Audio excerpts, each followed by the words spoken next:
It's only been 2 months since DeMar DeRozan signed with the Sacramento Kings, yet he is already feeding my delusions as a Kings fan. With him releasing a book this offseason, one of his stops to promote the book was in New York at the actual NBA team store, which is where ESPN asked him for his boldest take for this upcoming season, and he responded with this.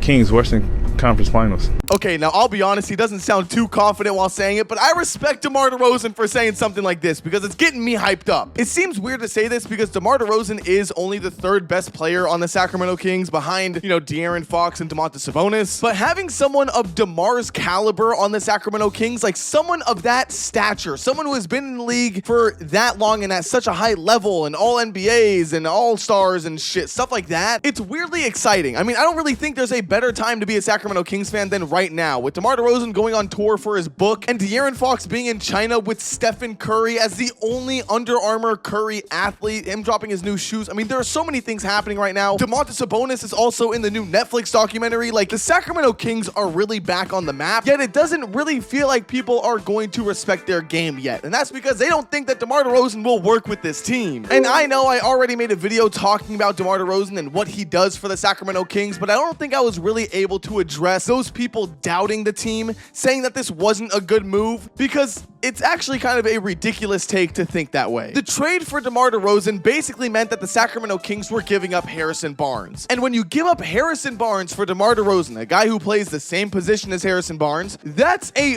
1-to-1 upgrade. Anytime I see someone grade this trade and they try telling me that it's a C or even like a B minus, I don't understand it, because as a trade itself, this is an A. This is an A+, I'd honestly argue, because you are leveling up from Harrison Barnes, who is all right on offense and is a bad defender, to someone who is amazing on offense and is also a bad defender. For some reason, I failed to mention DeMar DeRozan's playmaking ability and how much better that is than what Harrison Barnes would provide for the team, so that's just another thing to add to the list. Not to mention, when you pair DeMar DeRozan, a mid-range specialist, with Domantas Sabonis, that's special. We've already seen it with De'Aaron Fox. De'Aaron Fox is a big mid-range guy, and with Domantas Sabonis and DeMar DeRozan already working on this down in USC, it is going to be dangerous. But there's still one big question with this team that a lot of people talk about, and that's the spacing, which is just another point of argument that I don't understand. Let's just assume that the starting 5 for the Sacramento Kings throughout a majority of next season is going to be De'Aaron Fox. I'm going to use Keon Ellis as my number 2 in this because I think Malik Monk really thrives as that 6-man position, so we're going to use Keon Ellis at number 2, DeMar DeRozan, Keegan Murray, and Domantas Sabonis. Let's just start with someone like De'Aaron Fox, who, yes, he plays a majority of his game in the paint, attacking the basket or in the mid-range, but he has also developed an amazing three-point shot. I mean, he is actually a threat from the three-point line, something that he wasn't earlier on in his career, and with him working on it every single summer, it's only getting better. So De'Aaron Fox, I really do believe is an all-around threat. You can't say that he is going to clog up the paint like he would have earlier on in his career. Keon Ellis at the number 2. Keon is also a very good three-point shooter. His game really maybe isn't all about that, though. He is more of a defensive player. He's not going to be getting a ton of shots on the offensive end. He's going to be used more as just a, maybe a spacing piece as well. But does Keon Ellis clog the paint? Does he make the spacing bad? No, not at all. I think he's actually a perfect player to have in this position compared to someone like a Malik Monk, who maybe does play a majority of his game in the paint. DeMar DeRozan, we already went over him. He's a mid-range paint type of guy. Yes, he can shoot it, but he is not known as that type of player, so I understand that point. Then we have Keegan Murray at the 4. I don't know where this comes from, but a ton of people seem to forget that Keegan Murray has the record for most threes made in a regular season by a rookie. He also damn near broke the record for the most three-pointers in a single game. The dude is a sniper. And with this only being, what is this now, his 3rd year? Is it already Keegan Murray's 3rd year? Is it his 4th? Oh my God. Whatever fucking year it is. With him being early on in his career, he is only going to get better, which is another scary thing. Yes, he can play in the paint and can play in the mid-range, but he is also an amazing three-point shooter. That's all he was really used for in his rookie year, was sitting in the corner and shooting. And then you have Domantas Sabonis, who plays at the basket. So for all of these, spacing is going to be god-awful. They're going to be clogging the paint. That is just nonsense. I really can't feed any of that fucking delusion. But there is one problem, okay? There is one problem that I will admit as a Sacramento Kings fan.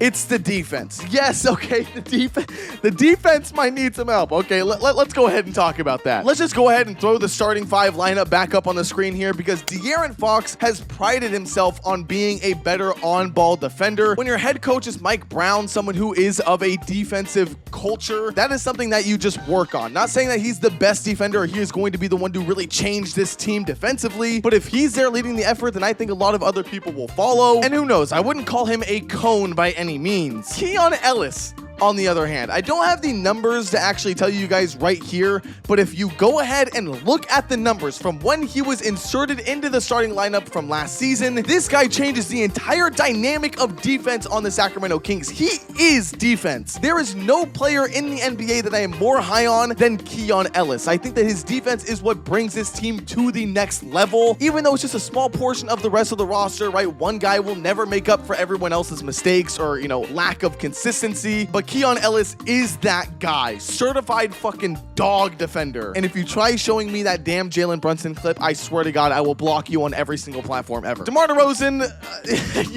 we went over it before, right? That's the thing with this trade is that you're not necessarily upgrading as a defender when going from Harrison Barnes to DeMar DeRozan. That's kind of the whole point here. So Keegan Murray is also doing himself a good job on the defensive end. Also one of those guys that's just kind of working under Mike Brown, really starting to become a better player from that position of the game. Not to mention his build. His body is just kind of built to be a fucking defensive guy. I think it was last year's training camp or something like that where there was a reporter at a Kings practice that was saying that Keegan Murray is going to have the jump of a Kawhi Leonard. That's kind of insane just to put on any player whatsoever, but hey, I would love to fucking see it. And then there's Domantas Sabonis to really just get the rebounds after hoping that the opposing team just misses their shots. That's kind of all he's got going on. So if you were to ask me to put my bias aside and really start to think and rank as to where I think the Sacramento Kings will be next season, I really do see them as a 5 or 6 seed in the Western Conference. I do want to make an actual video going over my predictions for each conference and how I think it's going to play out because